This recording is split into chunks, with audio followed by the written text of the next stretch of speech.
नमस्कार दोस्तों, मैं गौरव आपके अपने YouTube चैनल साहित्य वाला ओरिजिनल पर आपका बहुत बहुत स्वागत करता हूं। दोस्तों, आज 14 सितंबर है और जैसा कि आप जानते हैं कि आज हिंदी दिवस है। मैं आप सबको हिंदी दिवस की बहुत बहुत शुभकामनाएं देता हूं। और 14 सितंबर 1949 को हिंदी को राजभाषा का दर्जा दिया गया था। तब से ही हम 14 सितंबर को हिंदी दिवस मनाते हैं। और जब हिंदी की बात आती है, अपनी राजभाषा या राष्ट्रभाषा की बात आती है, तो मुझे एक किस्सा स्वामी विवेकानंद जी का याद आता है। स्वामी विवेकानंद जी आप जानते ही होंगे नाम, एक जो हमारे देश के एक महान विचारक और जो जिनके देशभक्ति और राष्ट्रभक्ति के जो विचार हैं हर एक युवा की धड़कन में बसे हुए हैं। इन्हीं का एक किस्सा मैं आपके साथ साझा करता हूं कि जो अपनी भाषा के प्रति जो प्रेम है उसको उजागर करता है। एक बार की बात है कि जो स्वामी विवेकानंद जी विदेश यात्रा पर गए हुए थे, तो वहाँ स्वामी विवेकानंद जी की विदेश में बहुत काफ़ी लोग स्वामी विवेकानंद जी के वहाँ फॉलोवर्स थे। तो कुछ 2-3 व्यक्ति स्वामी विवेकानंद जी से मिलने के लिए आए और स्वामी विवेकानंद जी को हेलो बोलकर अभिवादन किया। तो स्वामी विवेकानंद जी को इंग्लिश का बहुत अच्छा ज्ञान था और अपनी भाषा तो वो जानते ही थे, लेकिन जब उन्होंने हेलो बोला तो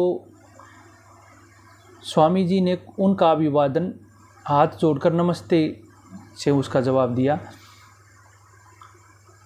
फिर जो विदेशी नागरिक थे वो सोचने लगे कि स्वामी जी को इंग्लिश नहीं आती, तो उनमें से एक आदमी था, वो आगे आया और स्वामी जी को बोला कि आप कैसे हैं, हिंदी में उसने पूछा।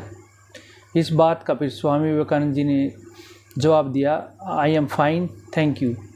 तो इस बात को कि स्वामी विवेकानंद जी ने इंग्लिश में जवाब दिया, इस बात को सुनकर विदेशी नागरिक बहुत चकित हुए और उन्होंने स्वामी जी से विनम्रतापूर्वक पूछा कि स्वामी जी एक बात बताइए कि आपने जब हमने इंग्लिश में जवाब आपसे अभिवादन किया आपको, तो आपने हिंदी में जवाब दिया, और जब हमने हिंदी में अभिवादन किया तो आपने उसका जवाब इंग्लिश में दिया।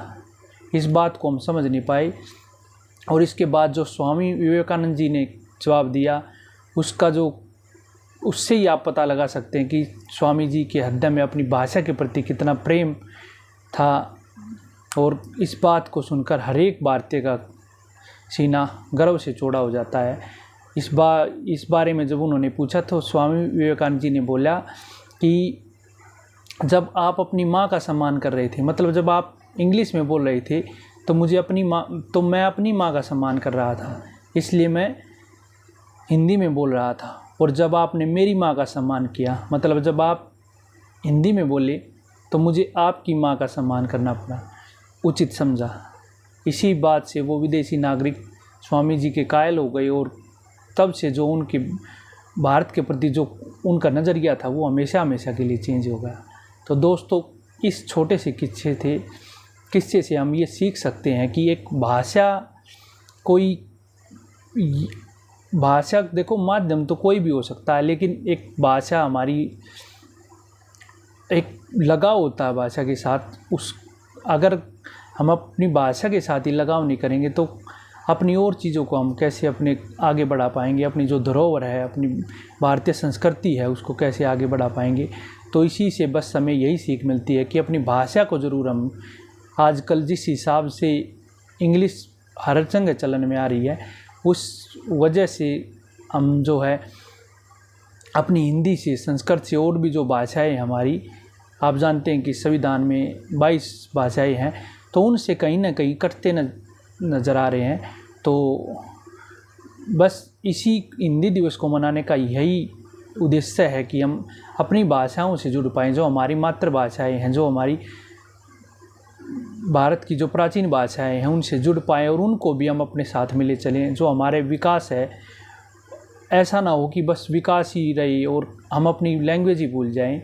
तो बस मैं पुनः इसी बात को लेते हुए आपको सबको हिंदी दिवस की बहुत बहुत शुभकामनाएं देता हूं और मैं आप लोगों से प्रार्थना करता हूं कि आप अपने जीवन में भी हिंदी को कहीं ना कहीं एक उचित स्थान दें। इंग्लिश भी सीखें लेकिन हिंदी भी साथ में। तो बस इसी के साथ मैं आपसे इजाज़त चाहूँगा। Bye bye.